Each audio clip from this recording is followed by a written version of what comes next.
그래서 이제 이 문제가 있기 때문에 아무 증거가 요번에 이제 민경호 의원이나 석동현 변호사 또 가세연 이런 또 뭐 저기 대전에 아마 김소연 낙선자 뭐 이런 분들이 문제를 제기를 해서 소송해서 아무 증거가 안 나오더라도 이 의혹은 진압이 안 되는 의혹입니다. 이게 성격이.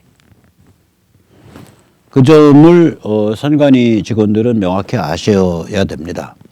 자, 상황이 이럼에도 불구하고 하버드 대학에서 컴퓨터공학과 학상과 뭔가 하고 왔다는 이준석 씨. 저는 일단 이준석 씨가 일단 하버드가요. 컴공과는 이건 굉장히 서열이 낮거든요. 미국은 대학별 강세 학과가 있어요. 예를 들어서 미국에서 유니버시티 휴스턴 그런 별로 좋은 대학 아니에요. 그 텍사스의 휴스턴에 있는 대학인데 주립대학 별로 안 좋은 대학인데 거기에 석유화학은 미국 전체 대학의 석유화학 중에 3위인가 4위 안에 들어가요. 그게 왜 그러냐? 텍사스에 유전이 많거든. 그 페트로케미칼 그러면은 유니버시티 휴스턴에서 나 페트로케미칼 전공했어. 그러면은 그 족보가 꽤 높은 거예요. 이게 저 이준석 씨는 난 저기 컴공을 전공하려고 하버드를 갔다는 거를 보면서 속으로 좀 웃었어. 그것도 아마 집안 돈으로 갔을 거예요. 집안 돈으로. 그러니까 스펙 만들러 간 거지. 하버드라는 스펙을 만들려고 컴공은 뒤로 감추고 아니나 달라 컴공 아무것도 난 저 양반 소프트웨어 한 줄이라도 제대로 짰는지 모르겠어. 뭐 와서 무슨 사회적 무슨 봉사활동 한다 그러고 아니 젊을 때 피땀 흘려서 일하고 자기 밥 벌어먹고 살아야지. 그래서 저는 사실은 그 커리어 자체도 마음에 안 들어요, 사실은. 그런데 어쨌거나 뭐 그거야 자기 인생이고, 이제 진짜로 제가 비판하고 싶은 건 이게 명언인지 망언인지 모르겠는데 유튜브에 영혼을 사로잡힌 무슨 정치인 뭐 이런 식의 표현을 했단 말이에요. 그래서 제가 묻고 싶은 게 왜 그러는 너는 조선중앙의 영혼을 사로잡힌 좀비냐? 이게 왜 중요한 얘기냐면 지금 미디어 소통이 완전히 바뀌고 있잖아요. 그러면 미디어 소통이 매스미디어가 지배하던 데서 이제 개인 미디어로 바뀌어가고 있단 말이에요. 그 개인 미디어는 이제 소셜 미디어, 이제 페이스북, 트위터, 카톡 같은 소셜 미디어와 유튜브, 인스타그램 이런 게 주도를 하고 있어요. 그래서 미디어가 바뀐 거예요. 이거는 어느 정도의 혁명이냐면 문자의 발명 정도급의 혁명이에요. 문자가 한 4, 5천 년 전에 이제 나왔다고 보통 얘기하잖아요. 문자의 발명만큼이나 혁명이에요, 이거는. 소통수단의 주인이 된 건데, 개인이. 그래서 앞으로 한 2년 안에요. 조선은 틀림없이 이제 유료 부수가 50만 부 이하짜리 신문으로 쭈그러듭니다. 중앙은 이미 그 급에 가 있는 것 같고, 유료 부수 기준. 이제는 개인이 미디어의 주인이에요. 그 전에 캐나다의 교수 하나가 맥루한이라는 사람이 미디어가 메시지다라는 그런 그 얘기를 했어요. 이게 뭐냐면은 그때가 이제 TV가 나와서 TV가 쫙 퍼져갈 때거든요. 1960년대니까 TV가 이제 텔레비전이 일반화됐을 때란 말이에요. 이제 북미에서. 그러니까 이제 맥루한의 얘기는 뭐냐면은 결국은 그 라디오라는 미디어 형태, 신문이라는 미디어 형태가 있을 때 신문에 담길 수 있는 메시지와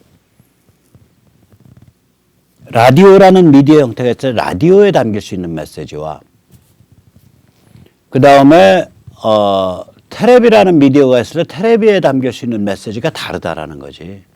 미디어가 메시지를 사실은 규정한다는 거예요. 그건 맞아요. 혁명사나 정치 변혁사에서 보면 맞습니다.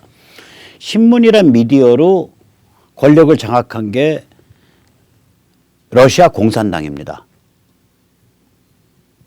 그러니까 신문이란 미디어, 글이라는 미디어가 가지는 특징이 있어요. 이론적이고 개념적이고 그걸 담아내가지고 선동을 하는 그런 타입들이라고요. 그러니까 신문이란 미디어의 최고 스타는 뭐냐? 레닌이다 이거예요. 그러니까 미디어가 메시지죠. 신문이 레닌이다 이렇게 되는 거죠. 라디오는 스타가 둘쯤 있어요. 하나는 여러분 영화 보셨는지 모르지만 킹스 스피치라고 있죠. 말더듬이 영국 왕이 이제 그 자기 형이 그 평민 이혼녀랑 결혼을 하면서 왕위 계승을 내려놨기 때문에 이제 말더듬이고 좀 어벙벙한데 왕이 돼요. 그래가지고 이제 그 당시에는 이제 스피치 세라피스트, 그러니까 이 언어 치료가 발달을 안 한 때라 무슨 면허도 있는 것도 아니고 정립된 그것도 있는 것도 아니고 그 뭐 그냥 언어 치료한다라고 무면허로 왔다 갔다 하는 떠돌이랑 이제 맺어져 가지고 진짜 언어 능력이 좋아져요. 그러던 와중에 전쟁이 빵 터지니까 이제 그 아마 세계 제2차 대전으로 전 기억을 하는데 그 전쟁에 관해서 이제 영국 국민들한테 우리가 전쟁을 할 수밖에 없습니다. 라고 연설을 하는데 말 떠듬하면서 연설을 하는데 저도 그거 들으면서 눈물이 나더라고요. 그 진정성에. 그 영화의 그 대목. 킹스 스피치라는 대목. 근데 그렇게 아예 떠듬 하는데 진정성을 가지고 해도 라디오의 스타가 되지만 실제 라디오 스타는 히틀러죠. 그 아주 하이 피치의 그 히스테릭한 연설로 독일인들의 그 민족 감정, 그 배타적 민족 감정과 전투적 민족 감정을 불을 지르는 거거든요. 그러면 라디오라는 미디어가 히틀러와 같은 메시지를 만들어낸다라는 거죠. 미디어가 메시지다. 똑같아요. 텔레비라는 미디어가 케네디를 만들어내는 거거든요. 미디어가 메시지다 이거예요. 그게 맥루한이 한 말이에요. 근데 맥루한의 미디어가 메시지다라는 게 적용되는 건 언제냐? 매스미디어입니다. 신문이건 라디오건 텔레비건 다 매스미디어입니다. 오나가 다중한테 쫙 퍼뜨리는 거예요. 그럼 다중은 그게 진실인가 봐 하고 믿는 거죠. 그래서 불과 한 15년 전만 해도 야, 너 그거 어디서 들었어? 신문에 나서 사실이야, 사실. 이 매스미디어의 그런 그 신화가 만들어지죠. 영향력과. 근데 마샬 맥루한의 발언은 이제 고쳐져야 됩니다. 이제 고쳐져야 됩니다. 왜냐? 지금은 매스미디어 시대가 아니니까. 매스미디어라는 카테고리 안에서는 그게 라디오냐, 신문이냐, 라디오냐, 텔레비냐에 따라서 메시지가 달라져요. 급이. 신문에 가장 잘 담겨지는 메시지, 레닌의 메시지예요. 라디오에 가장 잘 담겨지는 메시지, 예를 들어서 히틀러의 메시지예요. 텔레비에 가장 잘 담겨지는 메시지, 신혼섭한 번듯해야 되고 서글서글해야 되고 약간 연예인 필이 나야 되니까 케네디라는 메시지예요. 그러니까 이 매스미디어에서는 미디어가 메시지예요. 그런데 이 매스미디어라는 카테고리가 쓸려 나가고 그 자리에 개인 미디어가 들어가고 있다고요. 그래서 우리가 이쪽에서 보면 매스미디어가 존재하고 이쪽에서 보면 개인 미디어가 존재해요. 그때 뭐라 그럴 거냐 이거야. 오나가 메시지예요. 오나가. 사람 각각이 미디어를 장악하고 미디어의 소통 수단을 갖는 상태에서는 그 개인이 그렇게 돼버리면 이게 진실도 잘 감춰지지도 않고요. 사람들이 자기 관점을 가진 존재, 즉 개인다운 개인이 되는 것, 진정한 개인이 되는 것을 막지를 못해요. 그래서 오너십이 메시지다 이거예요. 오너십이. 조선의 오나가족, 중앙 미디어 그룹의 오나가족이 오너십을 가지고 그 오너십 아래서 수십만 수백만한테 쫙쫙 풀어먹이는 그런 종류의 오너십에서 나올 수 있는 메시지의 종류하고 한 개인이 삶 속에서 허덕허덕 악착같이 아등바등 살아가는 개인이 때로는 슬퍼서 때로는 감동해서 때로는 절규해서 때로는 웃자고 올리는 그런 얘기들이 얽혀갖고 만들어내는 생태계하고 이건 메시지 종류가 다르죠. 그래서 오너십이 메시지다요. 맥루한이 21세기에 살았다면 오너십이 메시지다라 그랬을 거예요. 매스미디어 오너십은 매스미디어 메시지를 만드는 거고 개인 미디어 오너십은 소셜미디어와 유튜브 같은 걸 만드는 거예요. 자, 그래서 이준석한테 묻고 싶은 거예요. 오케이, 너 이쪽 개인 미디어에 대해서 영혼을 사로잡혔다고 표현해. 오케이, 넌 그러면 조선중앙 시다발이냐? 거기 노예냐? 너는 조선중앙의 영혼을 사로잡힌 좀비냐? 이렇게 묻고 싶은 거예요. 자, 그래서 우리가 이제 이렇게 한국이 참 난잡한데 우리가 잘 준비를 하면 2022년 3월 대선 또 2022년 6월 지방교육감 선거에서 뒤집기를 할 수 있습니다. 물론 그동안 두 가지 큰 변화가 있기 때문에 그렇습니다. 하나는 국제정세, 한반도 정세가 급변하고 있죠. 아까 말씀드린 대로 중국 공산당 인민해방군 체제가 침몰하고 중국이 한반도에 대해서 가지고 있는 개입 의지가 무력화되고 북한이 미국에 의해서 접수 해방되는 그런 거대한 변화가 있을 수밖에 없어요. 그 전에. 하나는 그게 하나 있고요. 또 하나는 뭐냐면 지금 방금 말씀드렸듯이 미디어 소통 환경이 점점 더 그 변화가 가속화됩니다. 이제 정말 조선이나 중앙은 뭐 아무런 힘을 못 쓰는 미디어상에서는 그런 상황이 돼갑니다. 이 두 가지 일 때문에 두 가지를 딱 바탕에 깔고 우리가 뭔가를 잘하기만 하면 2020년 3월 대선과 2022년 3월 대선과 2022년 6월 지방선거, 교육감 선거에서 뒤집기를 해낼 수 있습니다. 그 뭔가가 뭐냐? 그걸 한번 짚어보고자 합니다. 우선 지금 상태에서 우리가 백전백패를 해요. 근데 뭐 미통당이 뭐를 잘못했다, 뭘 잘못했다 이런 그 기본적인 그 단편적인 고찰 외에 이게 구조 자체가 미통당이 이길 수 없는 구조예요. 이게 백전백패. 그러니까 우리가 바실리아 같은 분이 그 보정을 하더라도 그러니까 사전투표 부정이 있었다고 가정하고 그 부정이 이러이러하게 일어났을 것이라고 가정하고 그래서 사전투표율과 본투표율에 큰 차이가 없다라고 해서 보정을 하더라도 미통당이 이기지 못했다 그런 말을 했잖아요. 이게 보정을 하더라도 이번 선거에서 미통당 못 이긴다고요. 부정이 있었다. 그러니까 부정 괜찮다는 소리 아닙니다. 부정은 더 큰 일이고 그건. 이게 왜 그렇게 됐냐면 이 586 집단은요. 일단 정당 구조가 꽉 짜여 있어요. 밑에 당원이 쫙 깔려 있고 그 위에 당료들이 아주 기세등등합니다. 아주 전투적이에요. 당료들이 쫙 깔려 있고 그 위에. 그리고 그 위에 선출직 대통령부터 국회의원 그다음에 광역자치단체장 기초자치단체장 광역의원 기초의원 이 선출직들이 쭉 기라성같이 쫙 벌려 서 있고 그리고 이제 정권을 잡고 지자체를 잡았으니까 정무직들을 굉장히 자기들 말하자면 자기들 인맥에서 그 전투성과 그 사상성 이런 거를 성분에 따라서 쫙 배열을 해놨다고요. 이게 성분에 따라서 성분과 기여에 의해서. 그래서 아마 이름이 얼마나 참 상스러워요. 뭐 개싸움 국민운동, 뭐 개국본 이런 데서도 이번에 비례되고 그랬죠. 성분과 기여에서 팍팍 끌어올려주는 거예요. 그리고 이 사람들이 이제 이 언어와 이 담론을 장악을 했잖아요. 그래서 세뇌를 해왔단 말이죠. 이 세뇌가 사실은 굉장히 화려한 것 같아도 그 세뇌의 테마가 한 6, 7가지로 딱 정해져 있습니다.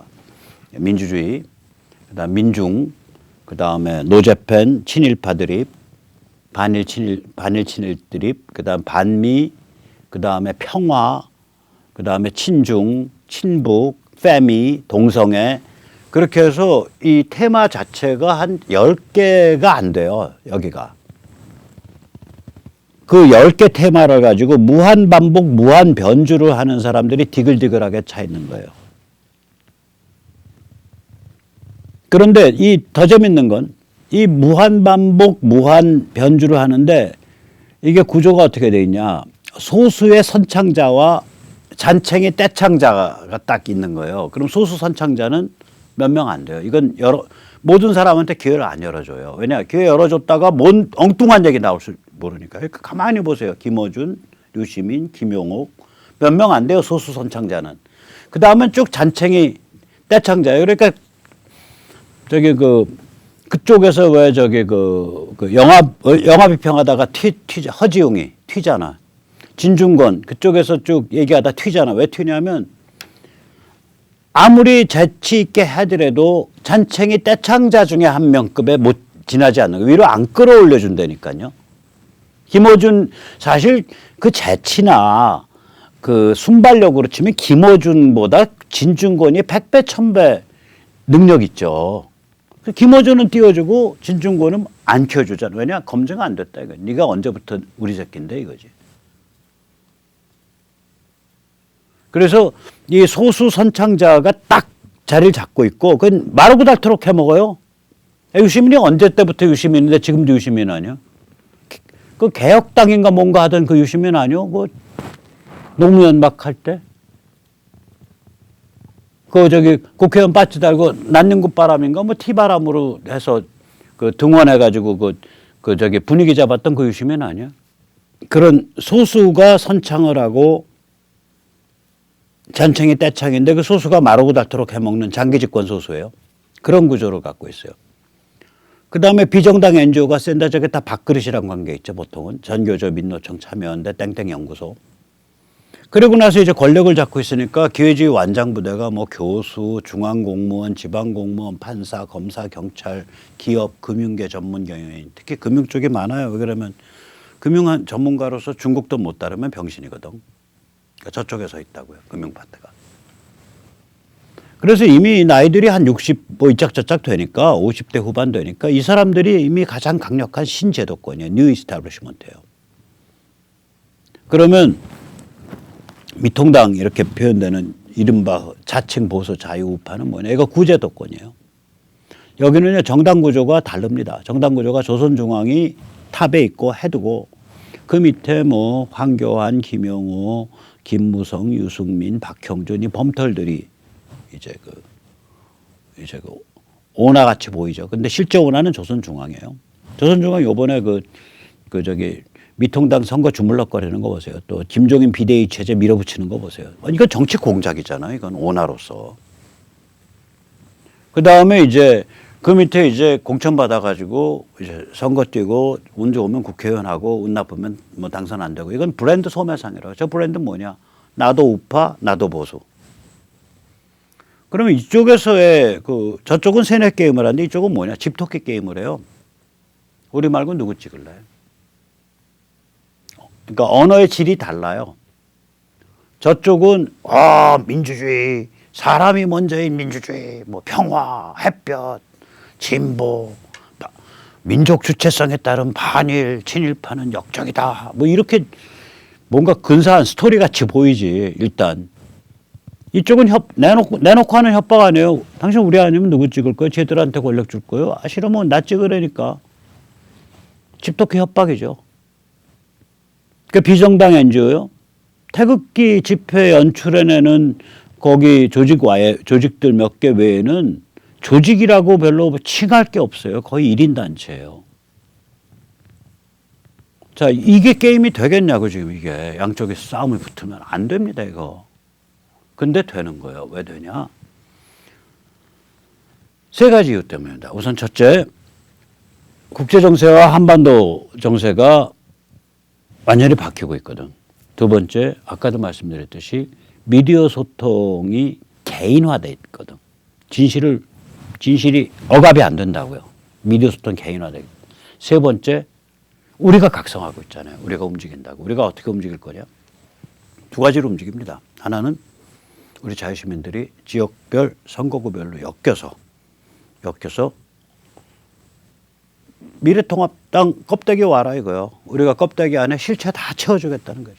뇌수, 심장, 신경, 피, 근육, 뼈 우리가 다 내장 다 채워줄게. 너희 껍데기 몇 개 없잖아. 원래 브랜드 장사꾼 아니야. 와. 그 전에 이제 약간 좌파스러운 동학을 이제 찬양한 요절한 시인이 있습니다. 60년대 신동엽 시인. 신동엽 시인의 그 시 중에 껍데기는 가라가 있죠.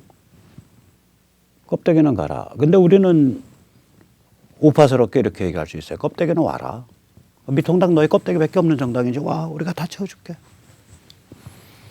그래서 우리가 예를 들어서 진성당원이 한 지역구에 뭐 200명, 300명, 500명, 600명, 700명이 만약에 들어간다. 근데 그때 개인 들어가면 안 돼요. 개인으로 그냥 혼자 들어가면 안 돼요.